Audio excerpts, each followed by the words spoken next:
Radhe Radhe everyone, आप सभी का हमारे चैनल में बहुत बहुत स्वागत है। पितृपक्ष यानी श्राद्ध पक्ष शुरू हो गया है। तो पितृपक्ष में पितरों के लिए किस प्रकार भोग बनाया जाता है और किस तरह से जो है ना आपको भोग लगाना है, भोग में आपको क्या क्या बनाना है सब कुछ इस वीडियो में मैं आप सबके साथ शेयर करने वाली हूँ।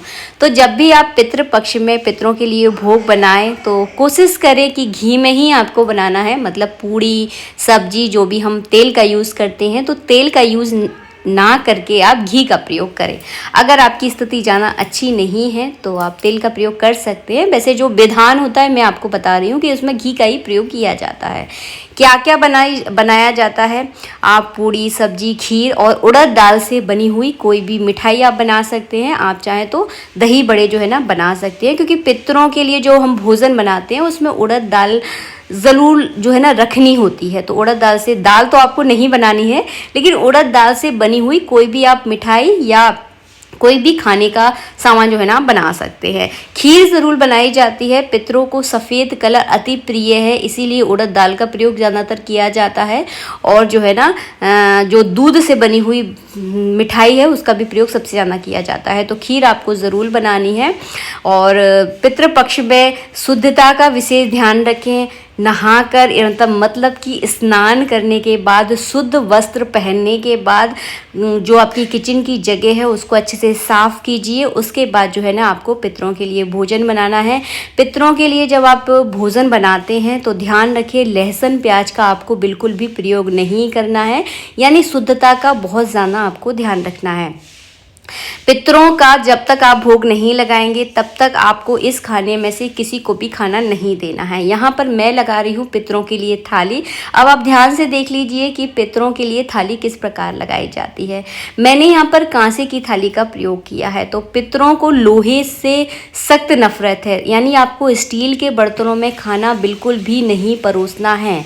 कोशिश करें कि कांसा ले लें, पीतल ले लें। अगर चांदी की थाली है तो बहुत अच्छी है, क्योंकि पितरों को चांदी अति प्रिय है। अगर चांदी की थाली नहीं है तो आप कांसा या पीतल का प्रयोग कर सकते हैं। अगर आपके पास कांसे पीतल के बर्तन नहीं हैं तो इस तरह की पत्तल का भी आप प्रयोग कर सकते हैं। पत्तलों में आप खाना दे दीजिए, बहुत अच्छा माना जाता है और ये बहुत शुभ भी होती हैं। तो पत्तल को सबसे पहले पानी से आप धो लीजिए। जैसे कि देखिए मैं आपको वीडियो में दिखा रही हूँ। इस पत्तल को आपको धोकर अच्छे से शुद्ध करना है।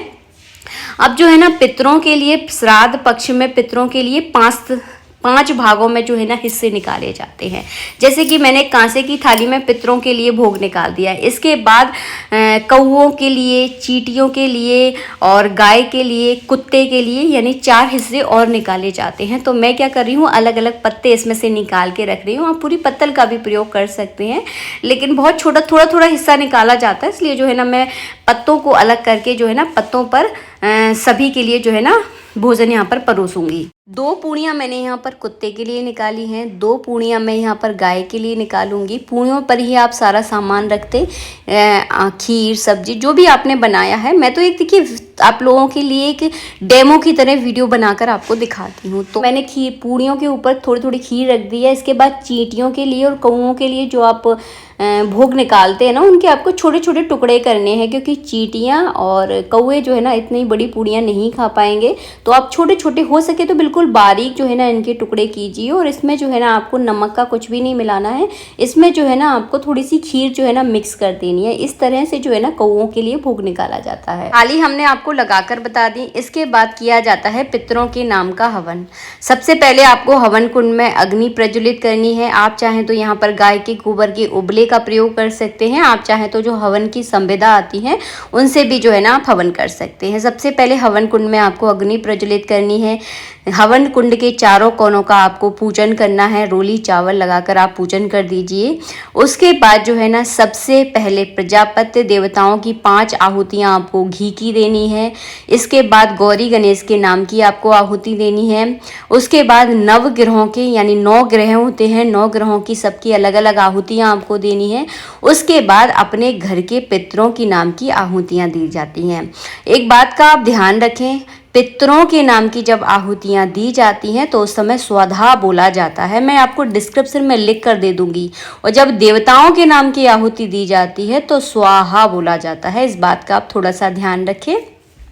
इसके बाद आपको अग्नि में भोग लगाना है। एक बात का आपको ध्यान रखना है, अग्नि में कभी भी नमक और मिर्ची वाली चीज़ों का भोग नहीं लगाया जाता है। तो आप खीर और पूड़ियों का यहाँ पर इस तरह से भोग लगा दें। 5 बार जो है ना इस तरह से आपको पितरों के नाम का भोग लगाना है। उसके बाद घी का आचमन आपको करवाना है और घी का आचमन करवाने के बाद जो है ना जल से अर्घ आपको दे देना है। तो इस तरह से जो है ना पितरों के नाम का भोग लगाया जाता है। अग्नि में जब आप किसी भी देवी देवता के नाम का भोग लगाते हैं तो उन तक ये भोग जो है ना बहुत जल्दी पहुंच जाता है। 15 दिनों तक आपको इसी तरह से रोज भोग लगाना है। बहुत सरल और साधारण तरीका आपको मैं यहाँ पर वीडियो में दिखा रही हूँ। उसके बाद देखिए किस तरह से पंडित जी ने जल का इस तरह से अर्घ जो है ना दे दिया है, जो कि देना बहुत ज़रूरी होता है। जल भूल कर भी अग्नि में ना डालें, प्लेट में आपको डालना है। तो एक एक चीज़ जो है ना आपको बहुत बारीकी से हम लोग दिखाते हैं। तो ये थाली का आपको क्या करना है, इस थाली के भोजन का आपको क्या करना है। तो इस थाली के भोजन से जो है ना आपने अपने पितरों के नाम का भोग लगाया है, तो इस थाली का जो भी भोजन है उसे घर के सदस्यों को ही खाना चाहिए। किसी बाहर के ब्राह्मण को आप कभी भी ना खिलाएं, इस बात का ध्यान रखें। इसके बाद 4 हिस्सों में जो हमने अलग अलग भोग रखा था, तो सबसे पहला हिस्सा आपको गाय को देना है।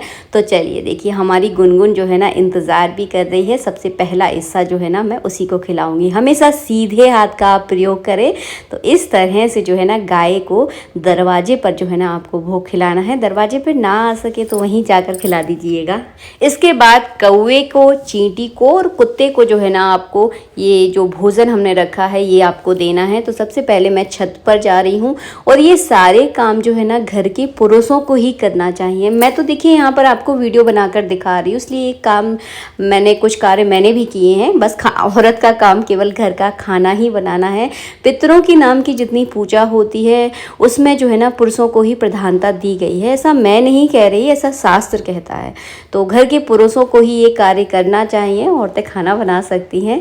तो ये जो है ना हिस्सा जो है ना पुरुषों के द्वारा ही जो है ना निकाला जाता है। जितना देखिए हर घर की अपनी एक परंपरा होती है, हमारे यहाँ पर घर के पुरुष ही निकालते हैं। और आप अपने घर के बड़े बूढ़ों से पूछिए, आपके घर की जो परंपरा हो उसे जो है ना फॉलो कर सकते हैं। इस तरह से पितरों के नाम का भोग निकाला जाता है श्राद्ध पक्ष यानी पितृ पक्ष में। आशा करती हूँ वीडियो आपको अच्छा लगा होगा। वीडियो अच्छा लगा है तो प्लीज़ वीडियो को लाइक करें। जय श्री राधे मित्रों, राधे राधे।